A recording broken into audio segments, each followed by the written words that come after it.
Swadakta mpenzi mtazamaji, natumai ya kwamba usalama popote ulipo na ya kwamba unachukua tahadhari inayotakikana kujikinga katika msimu huu wa maambukizi ya corona. Karibu katika taarifa zetu za Shina la Upeo, ukiwa nami Zipora Umile na mtangazaji wa lugha za ishara ikiwa Josephine Opo. Mtazamaji, sasa hivi imebainika kwamba visa vya corona vinasambaa miongoni mwa Wakenya. Haya yamebainika katika hotuba iliyotolewa na Waziri wa Afya Mutahi Kagwe muda mchache tu uliopita. Visa nchini kwa sasa vimeripotiwa kufikia 50, ambapo na sasa hivi serikali imetaka Wakenya kwa waangalifu zaidi. Kati ya visa hivi 8 vipya ambavyo vimeweza kuongelelewa siku ya leo, visa 6 vimepatikana kutoka kaunti ya Nairobi, kisa kimoja kutoka kaunti ya Kitui na kisa kingine kutoka kaunti ya Mombasa. Kufikia sasa Nairobi ndio kaunti inayoongoza na visa vya maambukizi ya corona kwa idadi ya 35. Taarifa hiyo mtazamaji utaipata kwa kina ifikapo saa 1 jioni. Tukiendelea na taarifa ni kwamba mbunge wa Nyali Mohamed Ali amemwandikia spika wa bunge la kitaifa Josephine Muturi ili bunge kuandaa kikao maalum kujadili mikakati muhimu itakayosaidia kupigana na maradhi ya corona humu nchini. Aidha, kwenye video yake Ali ameomba viongozi kutotumia janga la corona kujipigia debe la kisiasa katika wakati huu, akitaka hatua mwafaka kuchukuliwa, kukiwemo kupitisha bajeti za kukabili maradhi ya corona humo nchini. Naomba niseme hivi kama kiongozi, na pia niweze kuwataka viongozi wenzangu waweze kufuatilia haya ambayo nasema. Janga la corona si mchezo. Wakenya tunaichukulia kama mchezo sana na kuizungumzia kama jambo la kawaida. Ikianza kutuangamiza itatuangamiza, na sisi kama bara la Afrika hatuna nguvu ya kupambana na wazungu wenyewe wanashindwa, sisi hatuna hiyo nguvu. Nataka kuambia viongozi wanaofanya siasa na corona wawache. Viongozi wanaonunua unga ngano, unga ya sima wanaopelekea maskini na kujipendekeza wakitumia corona kama chambo wawache. Wananchi ambao viongozi ambao wananunua tangi za maji, sabuni na kujipendekeza kisiasa ilhali hawana hiyo nia waache. Usifanye corona kama chambo kwa maskini. Kama kweli unawajali hawa watu, turudini katika bunge la taifa haraka. Tuweze kushurutisha serikali ya taifa kuweza kuweka mikakati maalum. EACC ina pesa ambazo imeweza kushika kutoka kwa watu walioiba. Hizi pesa zote zikusanywe kwa pamoja. Wakenya wamelipa ushuru kwa miaka mingi. Hizi pesa zote zikusanywe kwa pamoja. Central Bank iliweza kutoa pesa bilioni 7. Hii pesa ikichanganywa na hizi zingine. Waona, katika matumizi ya serikali katika kila sekta, pesa zipunguzwe na kuletwa pamoja katika kitita kimoja, ili hizi pesa ziweze kutumika kwa wananchi wa Kenya. Benki ya Dunia, marafiki zetu wa nje wameweza kutuchangia kwa kutusaidia na vitu mbalimbali ikiwemo fedha. Zote ziletwa kwa pamoja, alafu hizi pesa zianze kusaidia Wakenya. Hizi pesa ndio zitaweza kulisha Wakenya. Wewe kama mbunge ama governor ama senator ama MCA, leo unajifanya unanunua pakiti ya unga ngano ama ya sima unaenda kupeana mtaani kwa sababu unafanya siasa na afya ya maskini. Hapana. Utaweza lisha hawa watu kwa mwezi moja ama 2 mtawalia? Wapo ugonjwa utatuzidia? Hautaweza. Tuache uongo. Mimi najua sitaweza lisha hata kwa siku 10. Kwa sababu eneo bunge langu lina watu 300. Siwezi lisha watu 300 hata kwa siku 10. Tusidanganyane na tusifanye siasa na maisha ya maskini. Turudini, tuhakikishe ya kwamba hizi pesa zote kutoka EACC, kutoka KRA, kutoka Central Bank, World Bank, hizi pesa zote, hizi zetu zote tunazo za fund tofauti tofauti, zipunguzwe na ziletwe kwa pamoja, zianze kufikia wananchi. Dawa kuwe kunapulizwa kila siku, chakula maskini anapewa vile ambavyo tunaona Rwanda wanafanya. Rwanda haina nguvu kutushinda sisi Kenya, lakini wako na nidhamu, discipline ya kutosha, na watu wao wanakaa kwa nyumba. Tuanze kufanya kama Nigeria, wanaanza kutengeza uwanja wa mpira na kujitayarisha vilivyo iwapo janga hili litakuwa kubwa. Rais Uhuru Kenyatta, hii curfew haitafanya kazi. Total lockdown ndio itafanya. Na lockdown usiifanye kama huyuko tayari na pesa za kulisha maskini. Kwa sababu kufanya lockdown na maskini hana, maskini atageuka na atakula watu.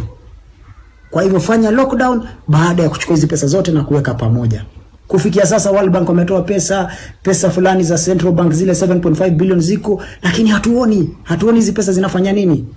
Turudini viongozi, tuogopeni Mungu, tushikamaneni, tusahauni pesa za BBI zote, zileteni hizo bilioni 10. Wananchi wana njaa. Tukaeni pamoja bila ya chama wala kabila wala dini, tuokoe nchi yetu, la sivyo itatupiga, na ikitupiga ndio mtakumbuka haya niliyosema. Mungu atubariki sote. Huyo ni mbunge wa Nyali Mohamed Ali akitoa maoni yake. Kama alivyotangulia kukueleza mtazamaji, ni kwamba idadi ya watu walioambukizwa na virusi vya corona humu nchini imefikia 50 sasa. Hebu sasa tukasikilize taarifa ya Waziri wa Afya Mutahi Kagwe aliweza kuitoa muda mchache tu uliopita kuhusiana na visa hivi vipya. Tazama. We have received confirmation of one person who have tested positive for the coronavirus disease. Apart from those in mandatory quarantine, we have also tested an additional 88 samples of close contacts of the 42 confirmed cases. Out of this number, we have received confirmation of 6 patients who have tested positive for the coronavirus disease, and an additional 1 patient from the Aga Khan Hospital. This now brings the total number of confirmed cases in the last 24 hours to 8. The total number of confirmed cases now stands at 50 in the country. Tracing of contacts for the 50 confirmed cases is ongoing. The total number of close contacts that we have so far been monitoring stands at 1,474. Out of this number, 231 have been discharged after completing the mandatory 14-day follow-up period. Currently, our teams are monitoring 1,211 close contacts. The 8 cases are now spread out in various counties in the country. Kitui now has 1 case. Nairobi County has 6 new cases, while Mombasa 1. This now puts Nairobi County at 34 cases of those who have so far tested positive, followed by Kilifi at 6, Mombasa at 3, Kajiado and Kwale 1 each, with now the Kitui one. Out of the 44 cases, 26 are male, while 18 are female. To date, we have tested 1,005 persons for the coronavirus disease. From the above data, it is evident that the virus is now being spread through community transmission. This now calls for a lot more personal responsibility among Kenyans in this fight against the disease. Community transmission means that the disease is no longer imported from the outside, but is here with us. We are now spreading it among ourselves. We must now raise our level of alert and intervention measures. To this end, we need to take a number of measures, with the most immediate being in the border transport industry. For now, we need to protect our youth who are in this industry as border riders. And therefore, we will now require that any border rider, to protect himself, must carry only 1 passenger. Tunafahamu ya kwamba serikali iliweza kupiga marufuku mikutano ya aina yoyote ikiwemo ile mikutano ya dini. Basi jambo hilo limeweza kuzua hisia tofauti miongoni mwa viongozi wa kidini. Kanisa la Zion Fire Anointing Ministry limelalamikia hatua ya serikali ya kusitisha ibada katika maeneo ya kuabudu, likiomba Rais Uhuru Kenyatta kuwaruhusu kuendelea na shughuli zao za ibada. Betty Kadori ambaye ni mhubiri katika kanisa hilo amedai kuwa virusi vya corona haviwezi kuzuia mikutano ya ibada na kusema kwamba kusitishwa kwa maombi huenda ikaweza kuleta uovu zaidi.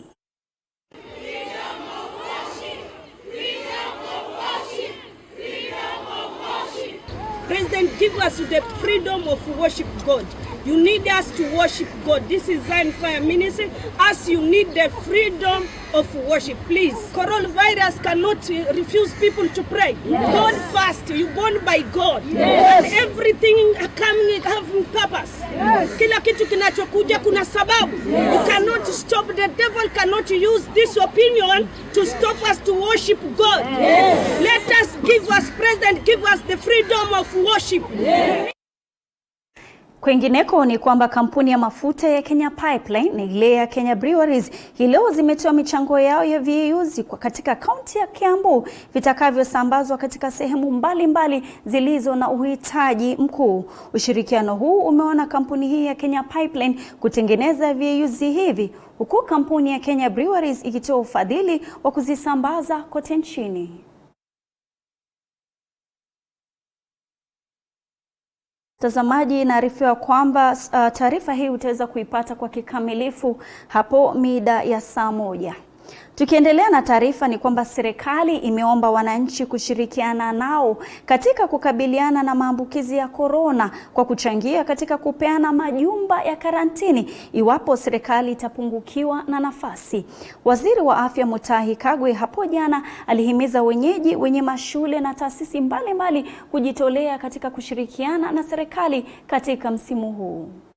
This is not a government issue alone. The protection of each individual's life, the protection against this disease is an individual responsibility as it is a community responsibility. And what we are asking our community, the business community, the religious community, everybody, is let us think ahead together. Let us ask ourselves realistically, if in other countries, if the British NHS, National Health Service in the UK, has already been overrun by the demands of the illness, even Italy it has happened, and even America is claiming that they don't have this and they don't have the other, and their health facilities have also been overrun. Isn't it realistic to imagine that it could also happen here? And criticizing the government at that point is just adding insult to injury to Kenyans. It is at that point that we as a nation should do what we have always done in times of extreme testing and in times of extreme challenges. We have always come together in our communities, in our villages, and done what needs to be done. In this particular case, we need to be looking as communities in your villages, what are the secondary schools, particularly boarding secondary schools, that we can begin to identify as potential areas where we can keep the sick if the situation overruns. We ought to be identifying what sort of nyumba kumi initiatives should we have. If that happens, there will be no need to cry wolf and to start blaming the government at that point, because it will be late. We need to think about owning this process as a government, as a community, and as Kenyans. Hivyo basi wenye majumba na taasisi mbalimbali wameweza kuhimizwa pale kuweza tu kujitolea ili kusaidia wale ambao wataweza kuwekwa chini ya karantini. Tukiendelea na taarifa ni kwamba kufuatia amri iliyotolewa na serikali ya watu kusalia nyumbani kuanzia saa 1 jioni maarufu curfew, hali hii imetatiza shughuli ya uvuvi katika ziwa Victoria. Wavuvi sasa wanasema kwa sasa wana masaa mawili tu ya kuvua ambayo hayawezi kuwatosha kujikimu kimaisha. Vilevile katika masaa hayo wanapaswa kwenda kuuza bidhaa zao sokoni. Idadi ya watu walioathirika na mafuriko sasa imefikia 2,000 katika maeneo bunge ya Nyando, Nyakach na vilevile Muhoroni. Kwenye kikao na wanahabari, gavana wa Kisumu Peter Nyang' Nyong'o amesema tayari mikakati imewekwa ili kuona wakazi hao wanasaidika na pia kujikinga na janga la corona. This county is currently grappling with floods, terrible floods in Muhoroni, Nyando, Nyakach sub-counties. We have over 2,000 people displaced and housed in 5 active evacuation camps. This presents a new phenomenon, and these camps are themselves potential centers for the spread of coronavirus. So we have to deal with this situation.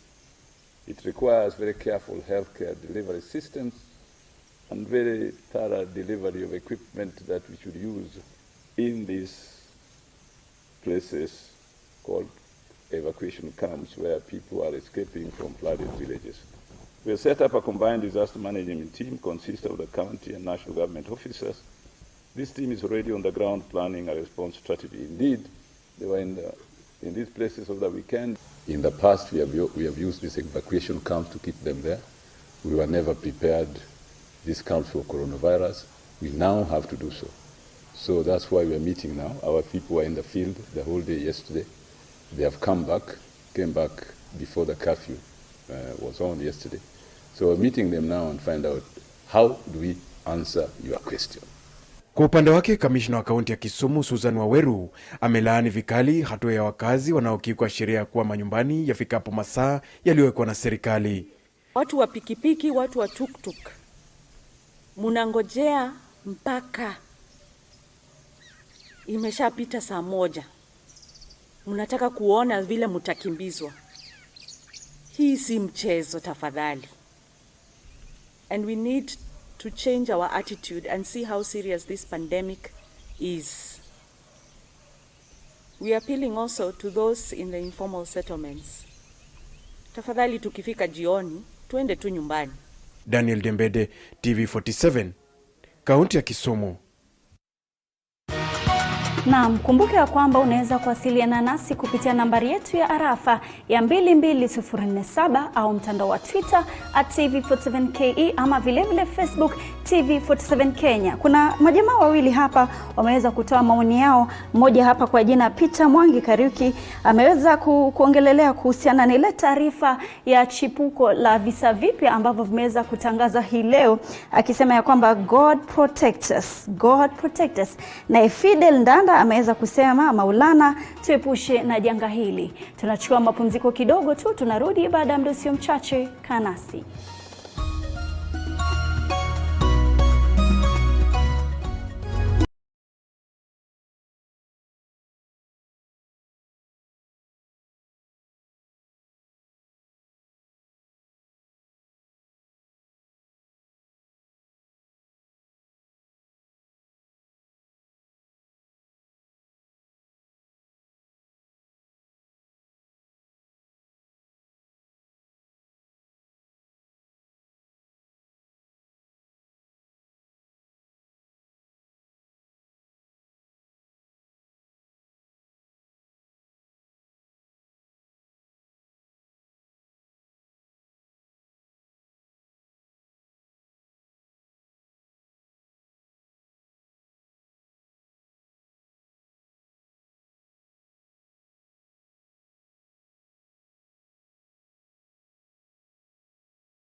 Karibu tena, hizi ni taarifa zetu za Shina la Upeo. Tunasonga mbele. Wawakilishi wadi wa Embu wametahadharisha serikali ya Embu dhidi ya ubadhirifu miongoni mwa wizara tofauti. Wawakilishi wadi hawa wa Embu waliositisha mapumziko na kurejelea bungeni kupitisha bajeti ya ziada ya mwaka 2019 mwaka 2020 walipitisha zaidi ya bilioni 6, huku wakilalamikia serikali ya Martin Wambora haswa kuhusu wafanyikazi bandia katika wizara ya afya. Wakilishi wadi ya kaunti ya Embu walisitisha mapumziko na kurejea bungeni kupitisha bajeti ya ziada ya kaunti ya Embu ya zaidi ya bilioni 6. Wakilishi hao walitahadharisha serikali hiyo inayoongozwa na gavana Martin Wambora dhidi ya ubadhirifu haswa katika wizara ya afya kunakodaiwa kuna wafanyikazi bandia, huku wakitishia kuhesabu kila mmoja wa wafanyikazi hao. Yona wanatumia kiwango cha zaidi ya 1.6 ya bilioni. Na sisi tukiangalia output, yani yale services tunapata mwananchi arithiki. Kwa hivyo sisi tukasema wacha tuhesabu tuone hao watu ni wangapi. Kulingana na mahali tumefikisha kwa sasa, tumeona ni kweli ni kuwa kaunti yetu iko na wafanyikazi badia. Sijui wengine ni kama walienda early retirement, sijui wengine walikufa wakaenda wapi, lakini mishahara yao inaendelea kulipwa. And Mr. Speaker, they will count, we will also count. They will want to count, we will also count, Mr. Speaker. So that, Mr. Speaker, we can compare what they see and what we see, Mr. Speaker. Because, Mr. Speaker, we fear that there's some money, Mr. Speaker, in personnel environment, Mr. Speaker, which is getting lost, Mr. Speaker, with non-existent workers, Mr. Speaker, in this country. Wakilishi hao pia walilalama kuwa wizara ya afya katika kaunti hiyo inazidisha baadhi ya malipo kwa bidhaa wanazonunulia hospitali kadhaa, huku wakitaka uchunguzi kufanywa katika idara ya ununuzi hospitalini humo. Tukiendelea kununua unga ya mtama kwa shilingi 400, tunatafuta pesa ya ndawa, tunatafuta wafanyikazi wapatikani. Kule linen ulienda ukaona vile kuko vitanda. Juzi tu tulikuwa tunasikia kitanda ya wire mesh ni 50,000. I think the government should wake up and take up the matter seriously, ndio tuweze kuokoa mwananchi wa Embu County. Hatusemi ni ukora, hatujui vile wanafanya, ndio maana tumesema tutarudi kwa hiyo Department of Health tufanye uchunguzi wetu. We expect the committee to visit if there is a dispensary in Murukusi, a dispensary in Mwea Kategi, there is a maternity block pending bill of 3 million, 4 million. Then the committee visit and make sure there is such a project so that we don't pay ghost pending bills. Kando na hayo, wakilishi hao walihimiza serikali ya kaunti ya Embu kuanza utendakazi na kuhakikisha miradi yote ya maendeleo imetekelezwa kabla ya mwaka huu wa hazina kukamilika. I caution the executive speaker to move again with speed. Once we pass this supplementary budget, they also take up the matter with seriousness and implement the same budget, Mr. Speaker. I want to urge the executive, at least immediately the budget is passed, they should go to start the implementation instead of waiting for the supplementary budget. Baada ya kupitisha bajeti hii ya ziada, malengo ya wakilishi wadi wa Embu ni kuona maendeleo yamefikia mwananchi. Nikiripotia TV47 kutoka kaunti ya Embu, naitwa Mwege William. Tukivuka sasa katika kaunti ya Busia, ni kwamba wakazi katika kaunti ya Busia wamezingatia sheria zilizowekwa wakati wa hafla za mazishi ili kuhakikisha kuwa hakuna maambukizi zaidi ya virusi vya korona. Waombolezaji chini ya 30 walio na ukoo wa karibu na marehemu ndio pekee walioruhusiwa kuhudhuria mazishi hayo, huku mipangilio ya kuketi ikiwa ni mita 1 kutoka kwa mwingine, na ibada kwa jumla ilichukua chini ya muda wa dakika 30.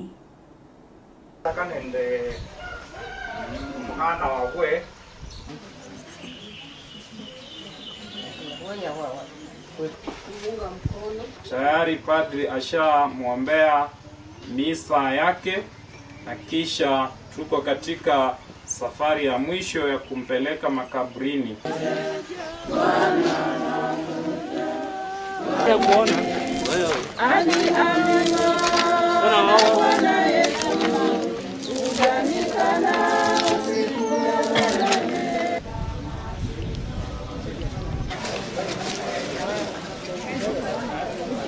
Kwa saizi haturuhusiwi kufanya ibada, ila kama ni ya lazima kama mazishi tunaondoa zala zingine ambazo zitachukua muda, hivyo tunakuwa na sala fupi kabisa, na sana sana tunaweza hata kusoma tu sala na kuenda kaburini kumuzika mtu, ndiposa tuweze kuzingatia yale ambayo yanatakikana. Sitting arrangement tulikuwa na watu mita moja kwa kila mtu. Nilibaisi watu wakakuwa mbali. Alafu tulikuwa watu kidogo. Tulikuwa na watu karibu 25 people. Wale walibeba mwili walikuwa watu 6. Asante sana mpenzi mtazamaji kwa kusalia nasi katika taarifa zetu za Shina la Upeo, na kusihi ukazidi kukaa nasi katika taarifa zijazo za saa 1 na saa 3. Jina langu ni Zipora Umile na mtangazaji wa lugha za ishara ni Josephine Ouko, na kutakia jioni njema.